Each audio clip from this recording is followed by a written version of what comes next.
ननद भाभी का प्यार। शेखर 4 बहनों का इकलौता और सबसे छोटा भाई था। चारों बहनों की शादी हो चुकी थी। बीमारी की वजह से माता पिता का निधन हो चुका था। चारों बहनों ने अपनी इकलौते भाई के लिए एक से एक बढ़कर एक लड़कियां ढूंढी, लेकिन शेखर हर बार कोई न कोई बहाना बना देता और शादी के लिए मना कर देता। बहनें परेशान हो चुकी थीं। इस बार राखी पर अपने भाई से साफ साफ बात कर लेने की ठानकर चारों मायके आईं। यही एक ऐसा त्योहार होता था जब चारों बहनें मायके आती थी। राखी बांधने का काम पूरा होने के बाद चारों बहनें शेखर को घेर कर बैठ गईं और एक एक कर सवाल पर सवाल करने लगी कि वो क्यों किसी लड़की को पसंद नहीं कर रहा। परेशान होकर शेखर ने बता ही दिया कि वो अपने ऑफिस की एक लड़की पायल से प्यार करता है और उसी से शादी करना चाहता है। पायल एक अलग जाति से थी। बहनों ने ऐतराज जताया कि उनके घर में ये सब नहीं चलता। दूसरी बहन बोली कि हम अपने ससुराल में क्या जवाब देंगे। तीसरी बोली, अगर तुमने ऐसा किया तो हम समझेंगे हमारा मायका अब नहीं रहा। उसे लगा ऐसा कहने पर शेखर शायद अपना विचार बदल दे। शेखर जो बचपन से ही जिद्दी था, उसने अपना फैसला सुना दिया, मैं शादी करूंगा तो बस पायल से। चारों बहनें शेखर की जिद जानती थी। चारों नाराज होकर अपने अपने ससुराल वापस चली गई। शेखर ने सबको मनाने की बहुत कोशिश की पर कोई नहीं माना। आखिर उसने पायल से कोर्ट मैरिज कर ली। ऐसे में बहनों ने उससे बोलना बंद कर दिया। शेखर को हर साल राखी पर अपनी बहनों की याद आती थी। पायल भी उस दर्द को समझ सकती थी। शेखर दोस्तों से अपनी बहनों की खबर लेता रहता था। पायल कहती कि अब तो बहुत समय बीत गया है, आप ही फोन लगाकर बात कर लो।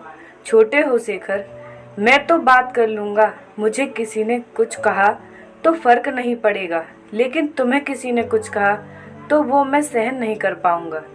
ये ना हो कि रिश्ते और बिगड़ जाएं। दिन बीते, साल बीते। एक दिन खबर आई कि शेखर की तीसरी बहन के पति का रोड एक्सीडेंट में निधन हो गया। शेखर के पैरों तले जमीन खिसक गई। पायल ने शेखर के तुरंत निकलने की तैयारी कर दी।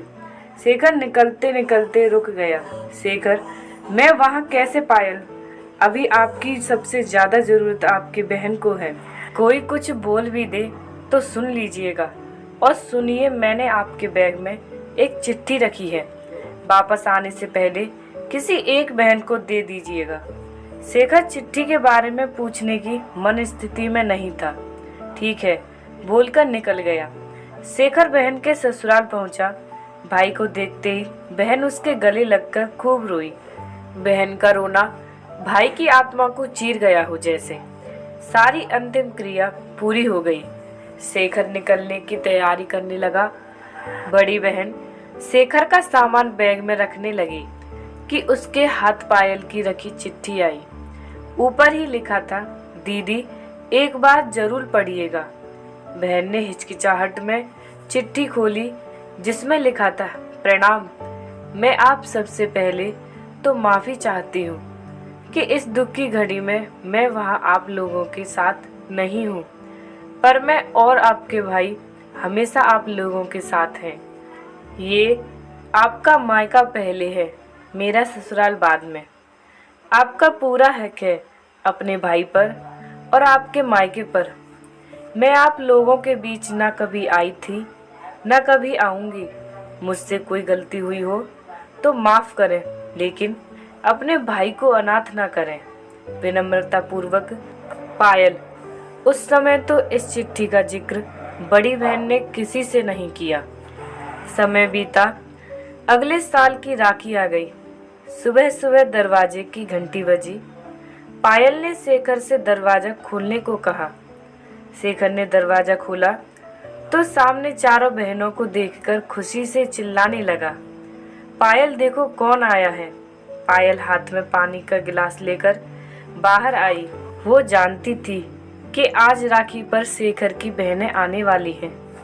ये बात पायल को उन लोगों ने ही फोन करके बताई थी। चारों बहनों ने कई साल बाद अपने मायके में पैर रखा और सबसे पहले पायल को गले लगाकर धन्यवाद दिया। कहा, तुम्हारी चिट्ठी ने हिम्मत दी कि हम हमारे मायके आ सके। तुमने आज हमारा मायका हमें वापस दे दिया।